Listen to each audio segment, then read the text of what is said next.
of the great forgetting. There was a time when you knew, not believed, not hoped, you knew. You were infinite, eternal, abundant, you were the very fabric of creation.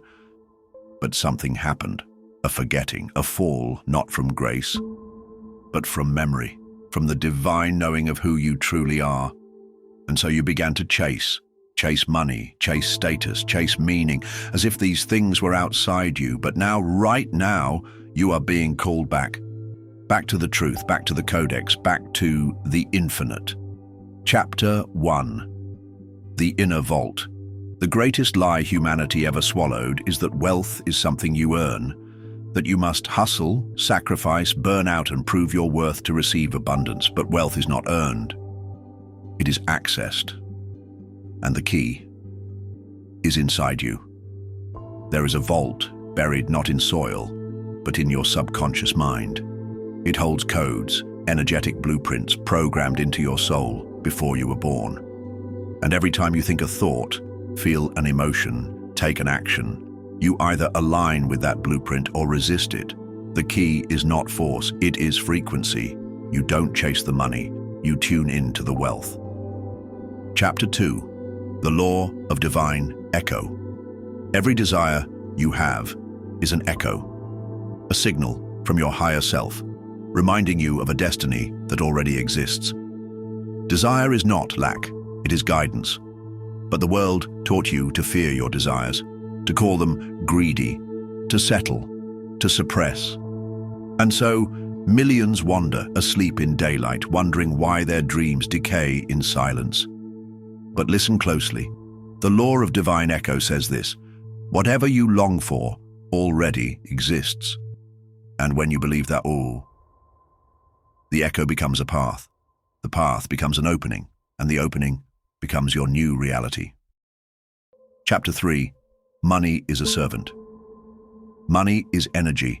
It is consciousness. It is not your master. It is your servant. But it responds only to conviction, only to clarity, only to inner certainty. You don't attract what you want. You attract what you are. So if you say, I want abundance, but deep inside, you still carry shame, doubt, or fear. Money hears only the frequency, not the words.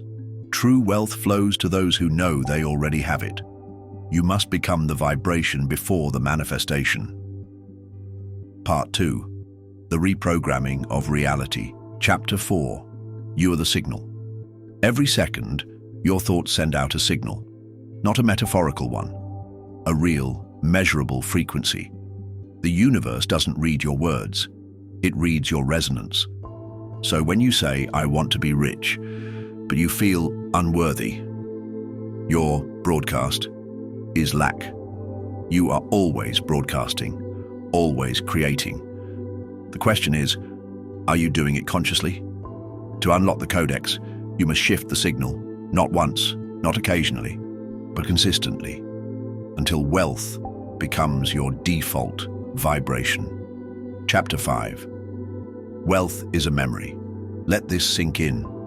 You are not learning how to become wealthy. You are remembering that you already are. This is not new information. It is ancient. It is cellular. It is buried in your DNA, passed down from the source that created everything. The pyramids remember, the stars remember, the ocean remembers, and so do you. But most forget because they've been hypnotized by generational poverty, by inherited fear, by systems designed to suppress your true power. But the codex is still intact, and now it's reawakening. Chapter 6. The Matrix of Illusion. The world around you is not fixed. It is not absolute. It is a matrix of agreements, a collective spell.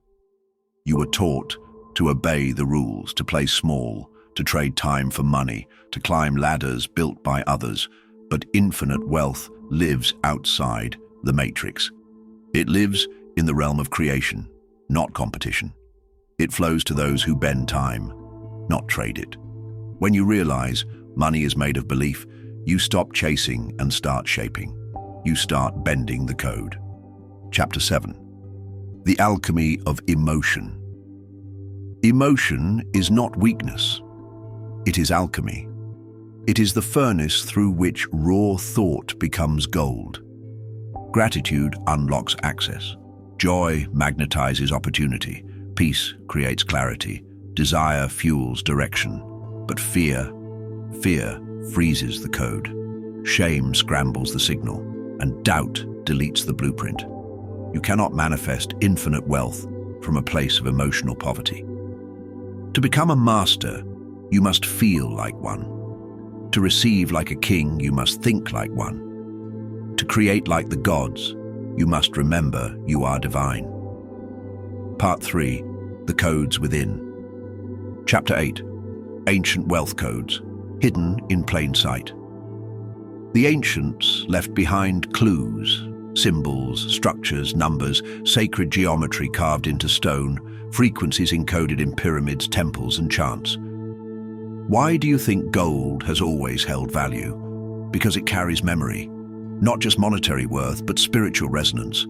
Gold is a mirror of divine consciousness, a reflection of your soul's true nature, indestructible and radiant. The secret is not in the gold. It is in becoming the gold. Alchemy was never about turning metal into treasure. It was about turning yourself into wealth. Chapter 9. Time is the greatest illusion. You've been taught to wait, to grind, to climb a ladder that never ends. But wealth does not take time, it takes alignment. Time is a horizontal illusion, but wealth is vertical. It drops in instantly when the channel is clear. There are people who make in a week what others make in a decade, not because they're better, but because they collapse time by raising frequency. You are not here to chase money, you are here to summon it. Chapter 10.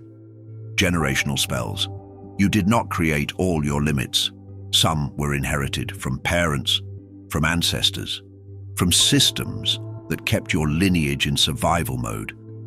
But you, yes you, are the breaker of spells, the one your bloodline has been waiting for. When you shift your relationship with wealth, you don't just change your life. You change every life that came before you, and every life that will come after. You're not healing just for you. You're rewriting the entire field. This is sacred work. This is ancestral restoration. And this is how the infinite codex activates. Part 4. The Quantum Ritual. Chapter 11. Manifestation is a mirror. Manifestation is not magic, it is mathematics, an equation of energy and belief. Whatever you broadcast into the field returns. Whatever you expect arrives. Not because the universe is judging you, but because it mirrors you. You are not attracting things randomly. You are attracting things precisely. Down to the vibration, down to the thought you whispered before sleep. If you want different results, you don't work harder, you change your field. Chapter 12. Divine Masculine and Feminine Money Codes. There are two energies within you. The Divine Masculine, structure, action, strategy. The Divine Feminine, intuition, receiving, flow.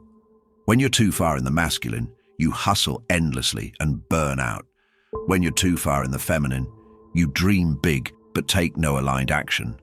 But when both merge, you enter the zone of miracles, a sacred balance, where effort becomes ease and magnetism becomes your default state. This is not gender, it is energetic mastery. Chapter 13. The Wealth Identity Shift. Who you think you are is the ceiling on your abundance. If you still see yourself as broke, limited, unlucky, that's the version of reality you'll unconsciously protect. But the Codex invites you to become someone new, not by pretending, but by aligning with the version of you that already exists in the quantum, the wealth you, the limitless you, the divine creator you. You don't step into that version by working harder, you merge with it, energetically. And so now, we begin.